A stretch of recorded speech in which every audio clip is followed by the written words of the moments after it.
Livro de Atos, capítulo 1. Em meu livro anterior, Teófilo, escrevi a respeito de tudo o que Jesus começou a fazer e a ensinar, até o dia em que foi elevado aos céus, depois de ter dado instruções por meio do Espírito Santo aos apóstolos que havia escolhido. Depois do seu sofrimento, Jesus apresentou-se a eles e deu-lhes muitas provas indiscutíveis de que estava vivo.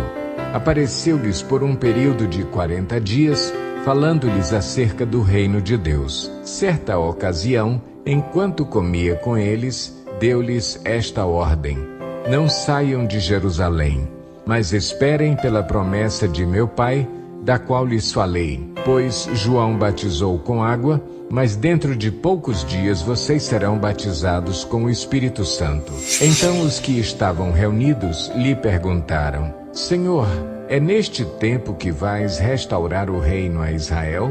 Ele lhes respondeu: não lhes compete saber os tempos ou as datas que o Pai estabeleceu pela sua própria autoridade, mas receberão poder quando o Espírito Santo descer sobre vocês, e serão minhas testemunhas em Jerusalém, em toda a Judeia e Samaria, e até os confins da terra. Tendo dito isso, foi elevado às alturas, enquanto eles olhavam, e uma nuvem o encobriu da vista deles. E eles ficaram com os olhos fixos no céu enquanto ele subia.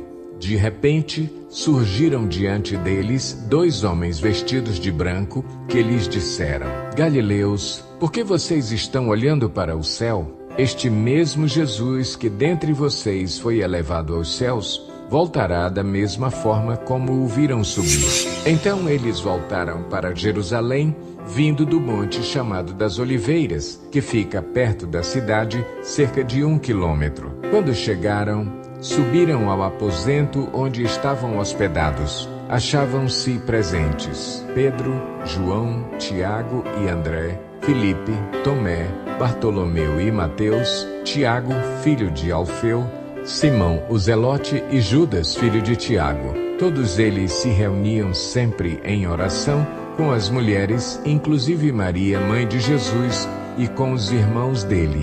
Naqueles dias, Pedro levantou-se entre os irmãos, um grupo de cerca de 120 pessoas, e disse: Irmãos, era necessário que se cumprisse a escritura que o Espírito Santo predisse por boca de Davi a respeito de Judas, que serviu de guia aos que prenderam Jesus. Ele foi contado como um dos nossos e teve participação neste ministério. Com a recompensa que recebeu pelo seu pecado, Judas comprou um campo. Ali caiu de cabeça, seu corpo partiu-se ao meio e as suas vísceras se derramaram. Todos em Jerusalém ficaram sabendo disso, de modo que, na língua deles, esse campo passou a chamar-se Aceldama, isto é, campo de sangue. Porque, prosseguiu Pedro, está escrito no livro de Salmos: fique deserto o seu lugar e não haja ninguém que nele habite.